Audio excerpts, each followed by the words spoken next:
Welcome to HFY Galaxy Tales. Like this video and subscribe the channel for more HFY stories. The Galactic Archives never made mistakes. That's what Coordinator Vex told himself every morning as he floated through the translucent corridors of Station Theta 9, his sensory tendrils twitching with bureaucratic pride. For 17,000 cycles, the Archives had catalogued every sentient species in 4 galaxies. Every thought pattern. Every emotional response. Every predictable little quirk that made organic life so delightfully manageable. Humans had been particularly easy.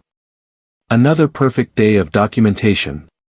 Vex chirped to his assistant, a gelatinous blob named Quilp who communicated entirely through color changes. Quilp pulsed a satisfied orange, which Vex interpreted as agreement, though honestly, Quilp could have been thinking about lunch. Hard to tell with blob species. The human collection occupied Vault 7, a massive chamber filled with crystallized emotion samples, neural pattern recordings, and enough psychological data to predict every possible human reaction to every possible stimulus. Anger. Check. Joy. Documented. Fear, love, jealousy, contentment, despair. All neatly filed, cross-referenced, and backed up on 3 separate server moons. The Consortium had spent decades studying Earth, preparing for first contact. They'd observed humans through their wars, their peace treaties, their bizarre obsession with caffeinated beverages and cat videos. They'd mapped every neurotransmitter, every cultural variation, every subtle difference between a smile of happiness and a smile of politeness. Nothing could surprise them. Sir. Quilp shifted to a worried purple.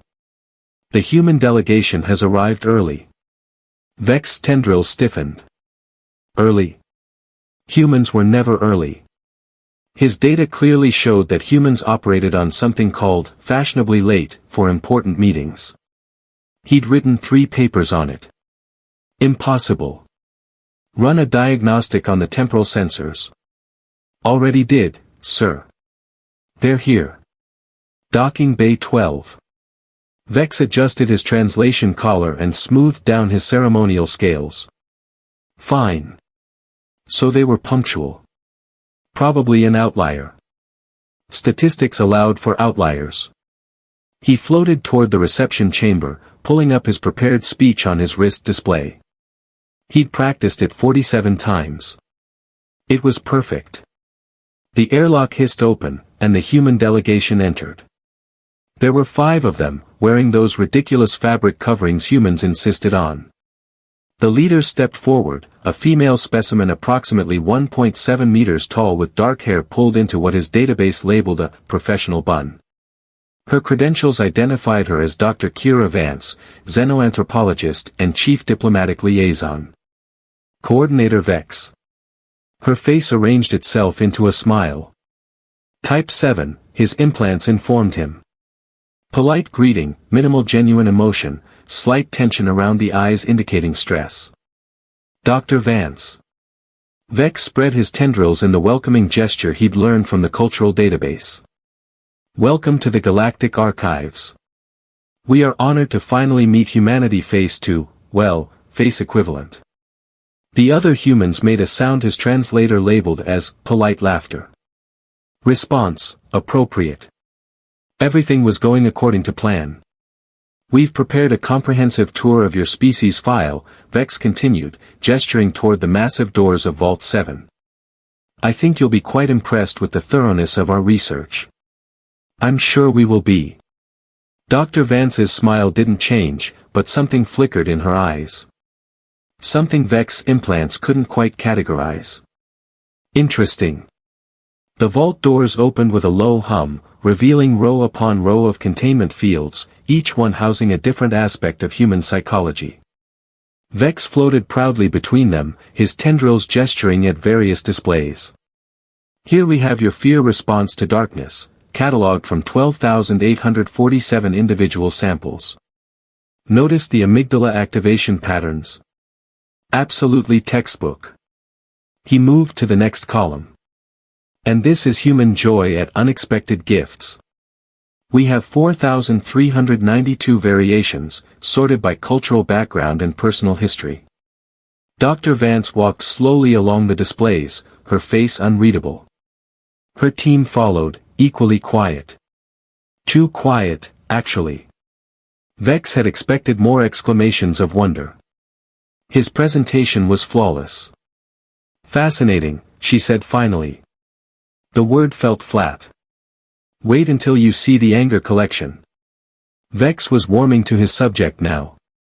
We have road rage, professional frustration, family arguments, political disagreements. We even have 17 samples of what you call hangry, though I must admit, the biological mechanism behind hunger-induced irritability is quite entertaining.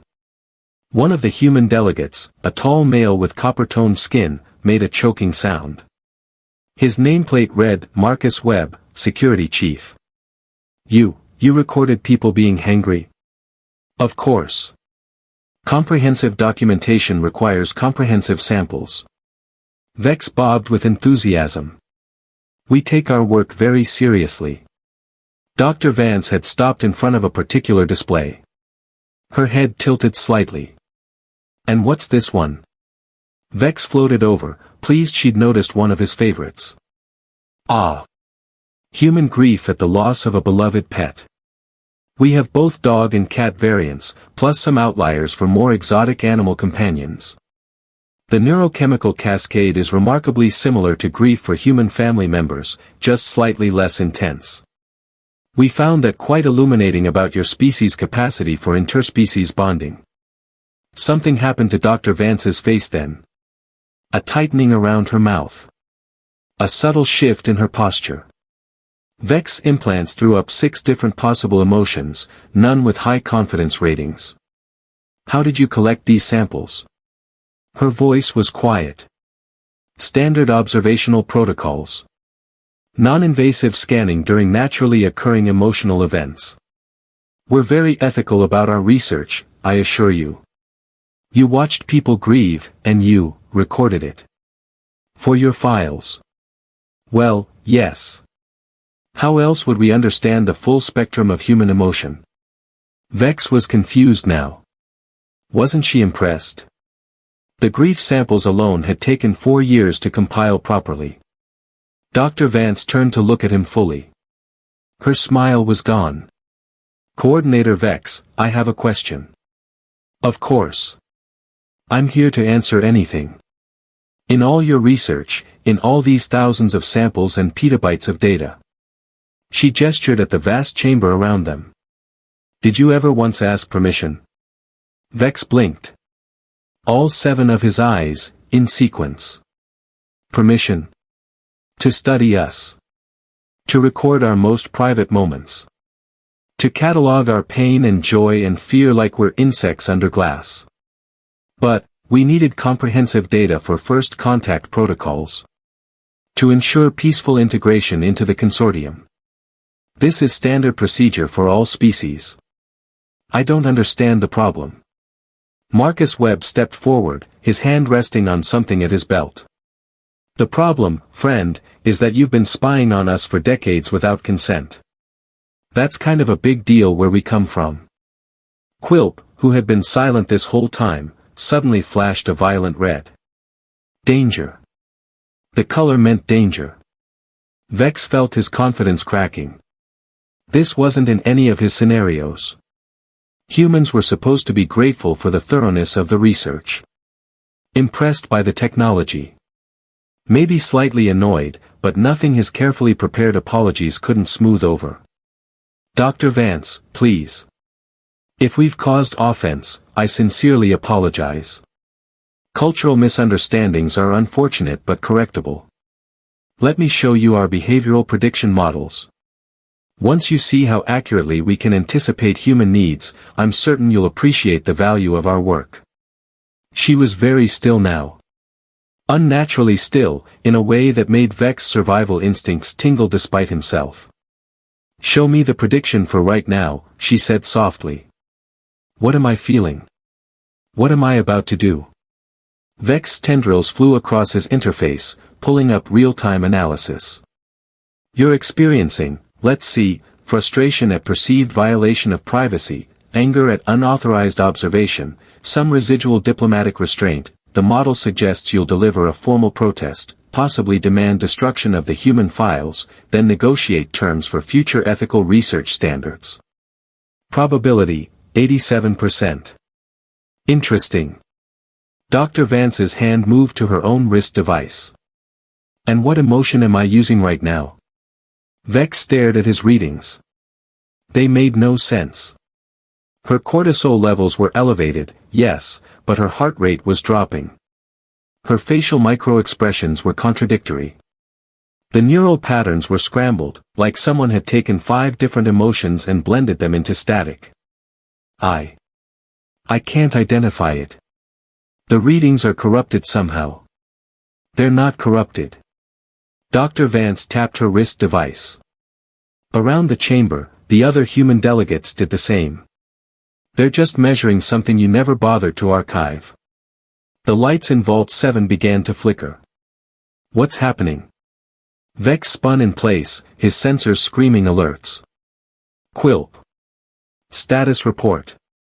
Quilp was cycling through colors so fast he looked like a disco ball. The containment fields were destabilizing. Not failing, exactly. Changing. The emotional samples were still there, but they were shifting. Mutating. Combining in ways the system had never anticipated. You catalogued our emotions like they were separate things, Dr. Vance said, walking toward him with that same eerie calm. Anger in this box. Joy in that one. Fear over there. But that's not how humans actually work, is it? Another delegate spoke up, a woman with silver-streaked hair. Her badge read, Dr. Yuki Sato, neurological specialist. She was smiling, but it wasn't a friendly smile. We don't experience one emotion at a time, coordinator. We experience dozens simultaneously. Layers. Contradictions. Things that shouldn't logically coexist, but do anyway. Vex backed away from them, his bureaucratic pride evaporating into something uncomfortably close to the fear samples in Sector 9. That's impossible. Our models don't allow for simultaneous contradictory emotional states. Then your models are incomplete. Dr. Vance stopped a few meters away. You know what I'm feeling right now? I'm angry that you violated our privacy. I'm afraid of what else you might have planned. I'm sad that first contact is happening like this instead of how I'd hoped. I'm excited by the technology in this room. I'm professionally fascinated by your filing system. I'm homesick. I'm proud of my team. I'm worried about the political fallout. And underneath all of that, she leaned closer, and Vex saw something in her eyes that made every single one of his threat assessment subroutines light up like a supernova. I'm absolutely, completely, magnificently petty. The word hung in the air like a bomb. Petty. Vex translator flagged the term. Small-minded spite. Vindictive behavior over minor slights. A childish emotion, dismissed in his research as statistically insignificant. You spent decades watching us, Dr. Vance continued, her voice pleasant as poisoned honey. Recording our worst moments. Our grief. Our pain. Our private joys. You built this whole magnificent archive of human emotion, and you never once thought to ask if we minded being your lab rats. We were helping. Vex protested. Making first contact safer. You were being nosy. Marcus Webb grinned, showing entirely too many teeth. And now? We're going to return the favor. Dr. Sato held up a small device. We've been scanning your station since we arrived, coordinator. Standard observational protocols. Non-invasive, of course. Very ethical. Vex felt something cold settle in whatever passed for his stomach. You wouldn't. Oh, we would. Dr. Vance's smile was radiant and terrifying. We're going to archive every consortium species the same way you archived us. Every private moment. Every cultural secret. Every embarrassing quirk you'd rather keep hidden. And we're going to do it with the same cheerful, oblivious enthusiasm you showed when cataloging human grief. That's incredibly petty. I know. Dr. Vance clasped her hands together in mock delight. Isn't it wonderful? And here's the best part, coordinator. We're going to make it all public. Free access for everyone. Because you know what pairs really well with pettiness? The entire human delegation spoke in unison, spite. Vex looked at Quilp, who had gone a sickly gray color that meant, I told you this was a bad idea but nobody listens to the blob. The containment fields flickered again, and Vex realized with creeping horror that the humans hadn't just been touring the vault. They'd been analyzing it. Learning it. And now, somehow, they were teaching the system something it had never been designed to understand. How to hold a grudge. How to be vindictive. How to smile sweetly while plotting proportional revenge. Dr. Vance turned to leave, her team falling in behind her.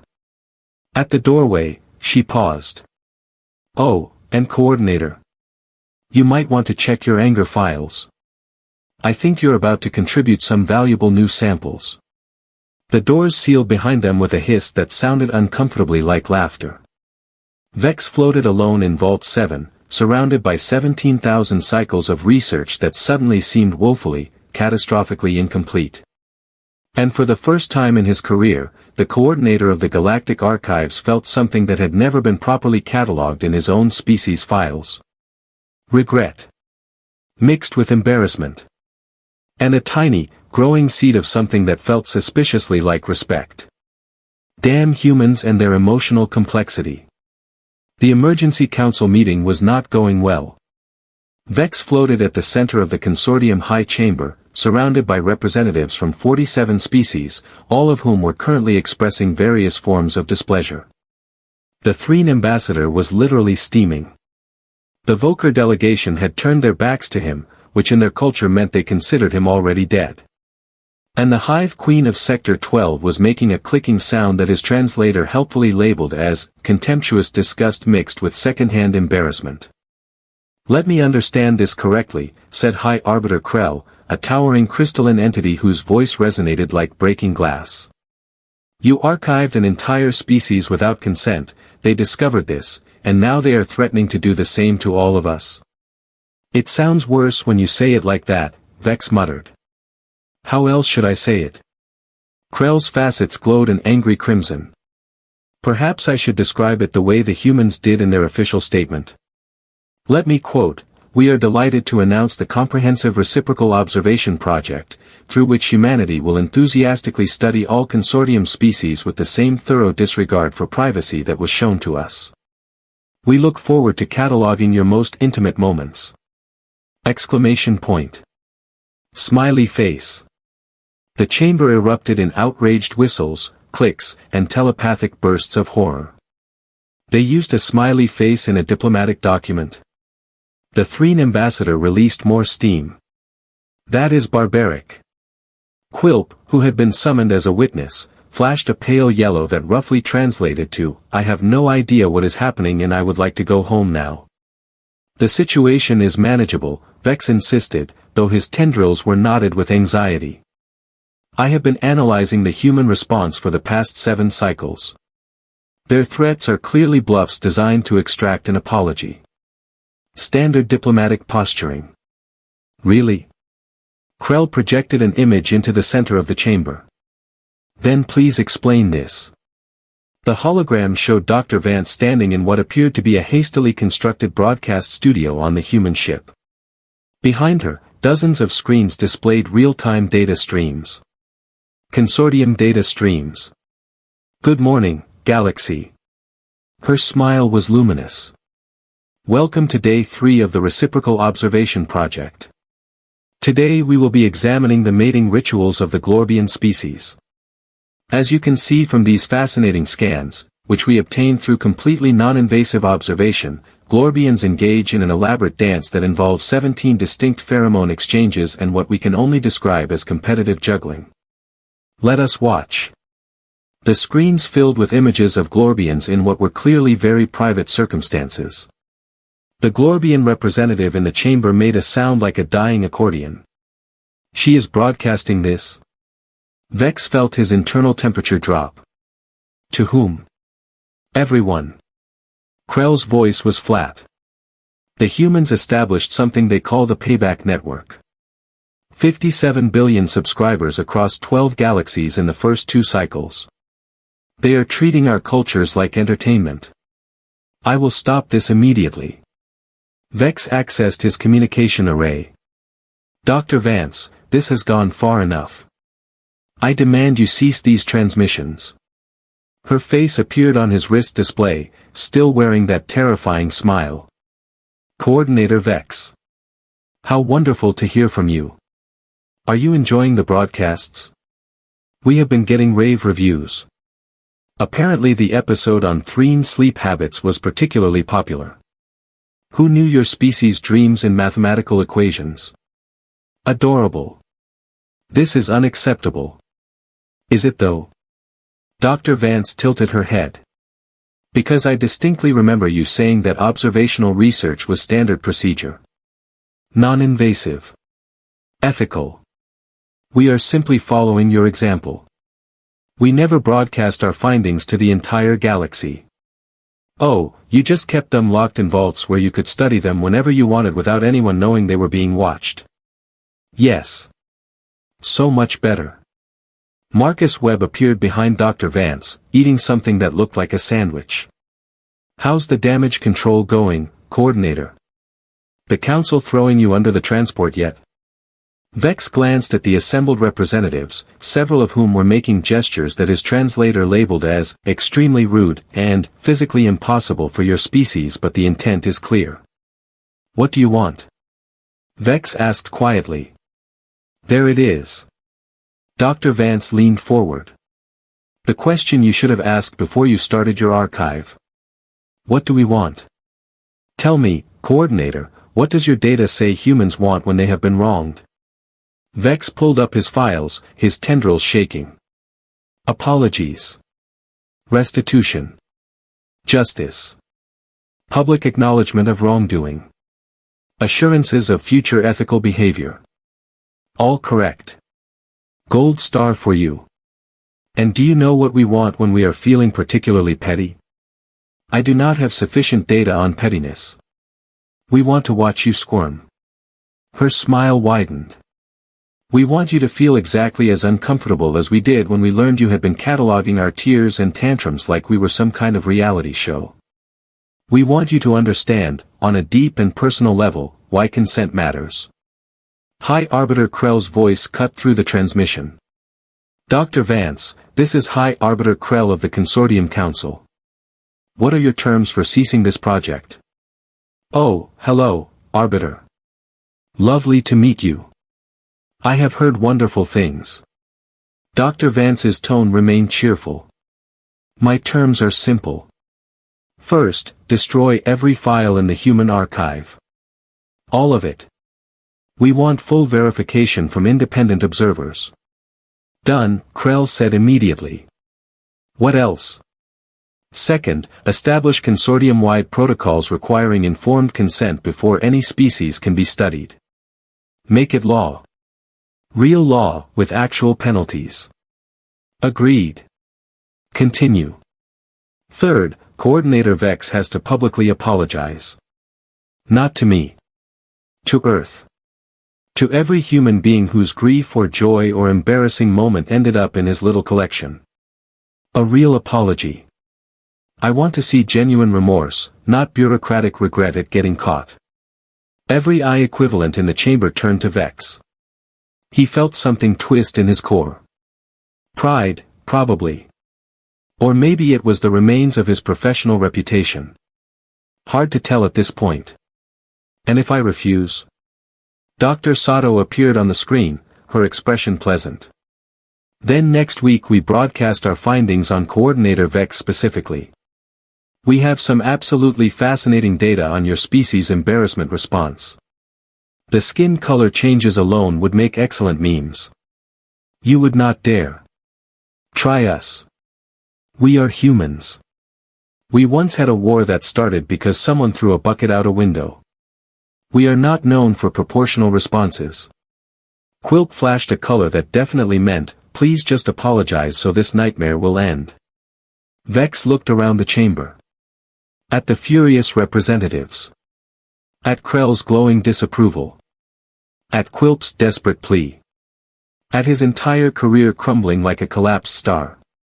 And then he looked back at Dr. Vance, at that smile that had haunted his sleep cycles, and he realized something that should have been obvious from the start. She was right.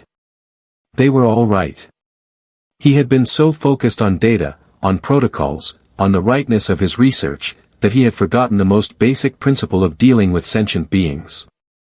Ask first. I am sorry. The words came out smaller than he intended. I am genuinely, deeply sorry. Not because you are threatening us, though that is certainly motivating. But because you are correct. We violated your privacy. We treated you like specimens instead of people. We never even considered that you might object because we were so certain we knew better. The chamber went silent. That is a start, Dr. Vance said quietly. But I need you to say it publicly. To Earth. And I need you to mean it. I do mean it. Vex felt something strange happening to his biology. His skin was flushing a deep blue, which in his species indicated profound shame. I spent my entire career building that archive. I was proud of it. And in 7 cycles, you have shown me that my greatest achievement was also my greatest failure. That is difficult to accept. But it is true. Dr. Vance studied him for a long moment. Her expression was still unreadable, but something had shifted in her eyes. Marcus, she said without looking away from Vex. Yeah. How are his readings? Cortisol equivalent through the roof. Shame response active. No deception markers. I think he actually means it, boss. Huh. Dr. Vance tapped her fingers on her desk. Coordinator Vex, I am going to tell you something that was not in your files. What is that? Humans are incredibly, almost stupidly forgiving when someone genuinely apologizes and tries to make things right. Pettiness is fun, but redemption arcs are our favorite story. We are suckers for them. Hope flickered in Vex's chest. So you will stop the broadcasts? We will cease all observation, delete our files, and never speak of this again. On 3 conditions. 1. You follow through on those consent protocols. 2. You make that public apology, and I mean a good one. 3. She paused dramatically. You have to watch every single episode of the Payback Network that we broadcast about the other species. Why? So you can see what your archive looked like from the outside. So you can understand what you did. And so you can personally apologize to every species we humiliated, and explain that this happened because of your mistake. It was punishment. Cruel, unusual, and perfectly proportional. It was also fair. I accept your terms. Excellent. Dr. Vance's smile became genuine for the first time. Then we have an agreement. I will draw up the official documents. Oh, and coordinator. Yes. For what it is worth, your archive was impressively thorough. The methodology was sound. You are clearly very good at your job. You just need to be better at understanding that data points are people. I am learning that lesson rather harshly. Best kind of lesson. The ones that hurt stick with you. She stood up, and her team began shutting down the equipment behind her. We will be in touch regarding the apology logistics. I am thinking a live broadcast. Maybe some nice mood lighting. Humans love production value. The transmission ended. Vex floated in the silence of the chamber, feeling the weight of 47 species judgment pressing down on him. Well, High Arbiter Krell said finally. That could have gone worse. How? Vex asked miserably. They could have kept broadcasting. Humans are not known for mercy during negotiations. The fact that Dr. Vance accepted your apology suggests she was never actually interested in revenge. She wanted acknowledgement. Understanding. Change. She weaponized pettiness to teach me empathy. Yes. Quite effective, actually. I am considering adding human diplomatic techniques to our training programs. Krell's facets dimmed to a thoughtful amber. They are terrifying in ways our models never predicted. Over the next several cycles, Vex kept his promises. He watched every episode of the Payback Network, cringing at each revelation. He drafted consent protocols that were adopted by the entire consortium. He gave 17 separate apologies to various species, each one more humbling than the last. And on the scheduled day, he broadcast his apology to Earth. It was not easy. Standing in front of cameras, knowing that billions of humans were watching, knowing that his words would be recorded forever. But he did it. He explained his mistakes. He acknowledged the harm. He promised to do better. When he finished, he waited for the response. It came in the form of a single message from Dr. Vance. Apology accepted. Thank you for understanding. Also, we left you a gift in Vault 7. Consider it a peace offering. Curious and slightly terrified, Vex returned to the vault with Quilp trailing behind him. The human archives were gone, deleted as promised. But in their place was a single containment field with a small data crystal inside. Vex activated it. It was a file. A new entry for his archive. The label read, Human Pettiness, Documented. A comprehensive study. Inside was a complete recording of everything that had happened. The broadcasts. The negotiations. His humiliation. All of it, carefully catalogued and cross-referenced with the same meticulous attention to detail he had used on his human research. At the bottom was a note in Dr. Vance's handwriting. See. This is what it feels like. Not so fun, is it? By the way, we are keeping this one. Consider it our contribution to galactic science. You are welcome. Also, we are friends now. Sorry, I do not make the rules. That is just how humans work. We will be expecting a holiday card. Make it a good one. Vex stared at the file for a long moment. Then he started to laugh.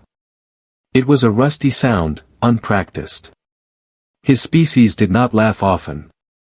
But it felt appropriate. Humans had taken his greatest shame and turned it into a teaching moment. They had punished him, forgiven him, and somehow befriended him all at once. They were absolutely impossible to predict. And maybe that was the point. Quilp. Vex said, still chuckling. Quilp pulsed a questioning green. I think we need to revise our entire approach to xenoanthropology.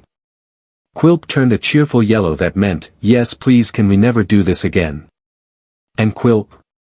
Remind me to send Dr. Vance a very good holiday card. I do not want to know what happens if I disappoint her twice. Quilp flashed through several colors in rapid succession.